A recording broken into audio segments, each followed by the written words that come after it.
I am shocked. I never expected this. David Palfreyman, Mouth himself, on a previous post, after I'd revisited Virtual 11, you know, Blaze Bayley's second album with Iron Maiden, and said, actually, it's a great piece of work. It's more accessible, and if he'd stayed around, they might have become more accessible, and I would have liked it a lot better. And he said, well, you need to try the first Wolfsbane album then. And I thought, Wolfsbane, yes, I know that band, don't I? Don't I? No, I don't. I've only ever heard snippets, and I've never taken it in. And there's, 3 albums before he joined Iron Maiden, and then they've come back. So he said, listen to the debut. I loved it when it came out in 89. I mean, produced by Rick Rubin, so a big deal.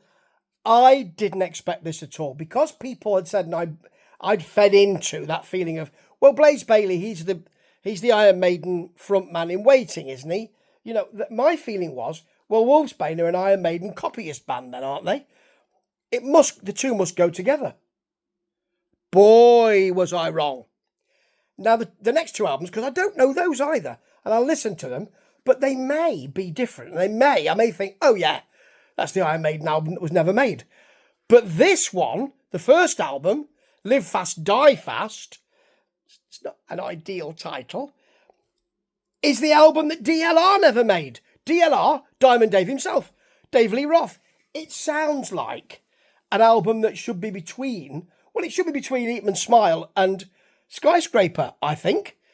It sounds on occasion like Van Hagar, the first album, 5150, but with a lot nicer than that album. It sounds so corporate, but I love, at the time, with Eat 'em Smile coming out on one side of the rock thing and 5150 on the other side, I was in accessible rock heaven.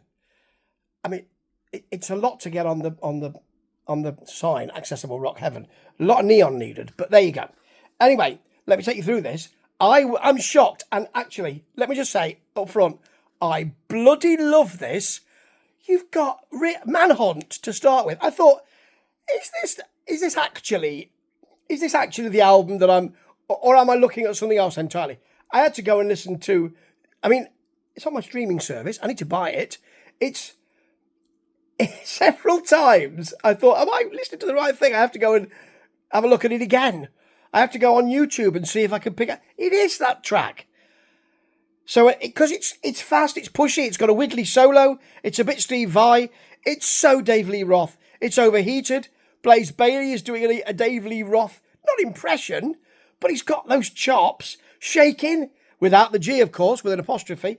Very 80s Van Halen, very, very kind of 1984 Van Halen. I love the wiggly Eddie Van Halen solo in Killing Machine. This just sounds so florid and open and radio. And I think, if I remember rightly, did Wolfsbane a lot of good. And why wouldn't it?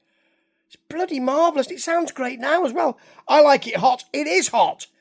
It's that 5150 feel, but with a lot more charm to it. Not as corporate.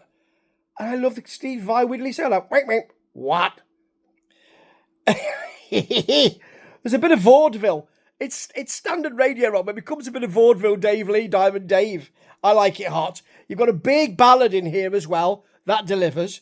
And then that's the penultimate track. And then Pretty Baby leaves us wanting a lot more. And sweaty as well. Sweaty and delighted. With a huge solo and fast Dave Lee Roth type stuff. I can't quite believe this. I never expected this. Mr. Palfreyman, you're absolutely right. This is a fantastic piece of work. Didn't expect it to sound like this. My God, this is good. I can't wait to hear the next album. Will it be like this? I bloody hope so. Ta-ta.